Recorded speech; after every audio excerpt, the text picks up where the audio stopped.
kining kinabuhi dinhis kalibutan, doon na gyoy dakong kalainan kung maadto na ta sa langit.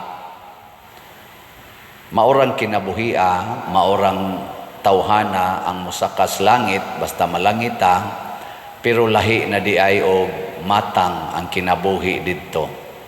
Usa sa mga kalainan nga didto sa langit, wala na'y magminyuay. Dinhi ra gid nas kalibutan ang minyuay. Didto sa langit, wa na. Unsa man ta didto, mura na lang tag mga managsuon, mura tag mga anghel. Nganong wa na may minyuay dito sa langit? Kay wa na ta magkinahanglan og procreation. Wa na ta magkinahanglan na naapay mga anak tungod kay di naman mga matay ang mga tao dito. So mo sa na ikaduha nga kalainan, ang tao dito sa langit di na gyud mamatay, buhi kanunay. Nya labaw tanan ang tuas langit nga mga tao wala nay kasakit, pulos na lang kalipay. Kay dinhi yuta ang maghatag og kasakit, kasagaran kana amang imong bana or imong asawa o kanang mga anak, mao man ay maghatag og kasakit dinhi. Ipakapi nato ang mga ugangan og mga bayaw, mao man ay makahatag og kasakit. Pero adto kas langit, awa na, pulos na lang tam nagsuon. Mao na ang ato dayong buhaton, magsigi gitag sangyaw sa pulong sa Ginoo. Mao na sa unang pagbasa, gibutang dinhi nga duna kunoy duha ka propeta nga gamhanan kaayo nga nagsigig sangyaw sa pulong sa Ginoo. Nya kutob sa muatake nila mga matay. Pero niabot yung panahon nga gipatay sila niadtong mananap. Mao to ang yawa. Ipatay sila, nya nagbuyod ang ilang lawas sa yuta. Nya mura sila BI sa mga tao, kaya mga tao nagtanaw naman aning duha ka propeta kuno nga nagpaantos nila. Kaya ang gisangyaw sa duha ka propeta, ang kinabuhi mas langit, dili kinabuhi is kalibutan. Lingiyay mong tupad ina ganahan kas kinabuhi sa langit o kalibutan. Pareha nang niingon ang Ginoo, kung tamparuson imong pikas aping, ipatamparos ang pikas. Kung mauni atong isangyaw, muingon dayon na ang kalibutan, that is injustice. Nya kung ako nang tumanon ang imong gisulti nga magpatamparos lang ko pikas na kung aping, magpakulata lang ko, magsigi lang kog pasaylo, dili maong imong gitudlo. Nagtudlo kag pagantos. Wa ko nimo tudloi nga mapanalipdan ang akong katungod. Wa ko nimo tudloi unsaon pagpahamtang ang tinuod nga hustisya sa mga taong nagdaog-daog nako. Imo kong gitudluan sa pagantos, hayahay kay na mga animal diha, ako'y magantos. Mao na di sila mosunod aning maong pagtulunan nga kung tamparuson imong pikas aping, ipatamparos lang sang pikas. Kana sang niingon, higugmaa imong kaaway, pasayloa lag kapituan kapito. Ang tanawa nas kalibutan mo ingon gud, unsa man ko diri buang? Unsa man ko diri? Kuan lang, magpadagma lang. Nga naa man ginang atong tawhanong katungod, naam sa ko'y katungod nga manalipod sa kong kaugalingon.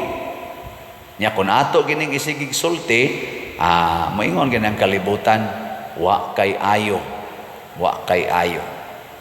Imo kung gustong paantuson niya unsa may buhaton ako anang naang mga buang-buang, di din na silutan, pamatya na sila. Nya mingon man Ginoo, pagpakamatay lang. Nya mingon samot na gyud.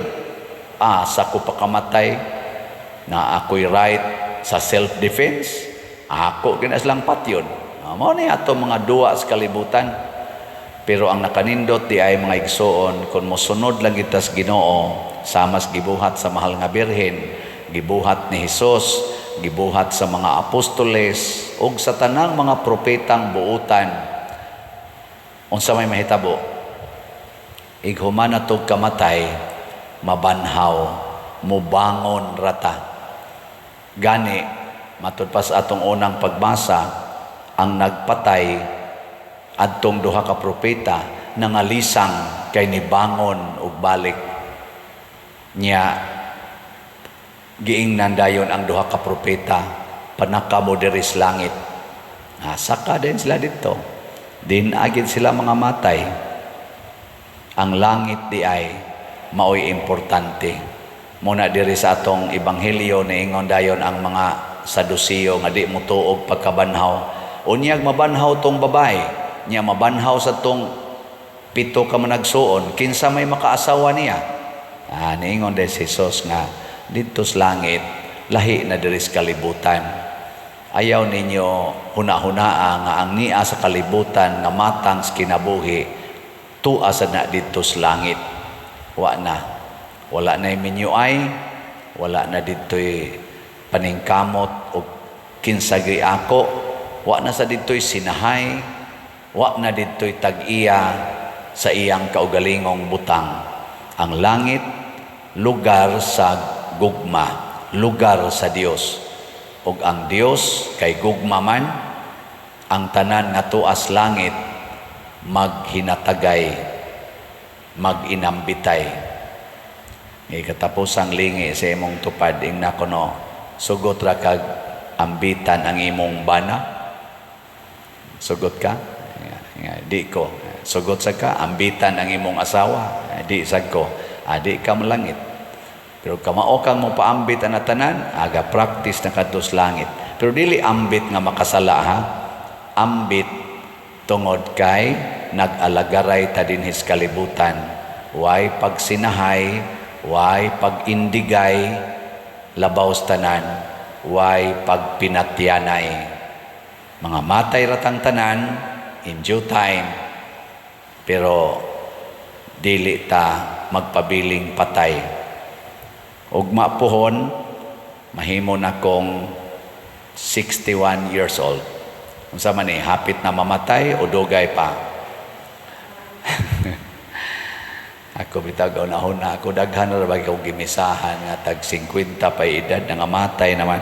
So kung makaabot pa ko ugma, pasabot ana naapay grasyas Ginoo. Pero malipay ba ko nga moabot ko 61 years old? Yes. Pero unsa man gyud mas makalipay nako nga makatukod unta kog balay sa mga pobre kay natong mga kaigsuonan, bisag 61 lang kabalay, 61 ka pamilya.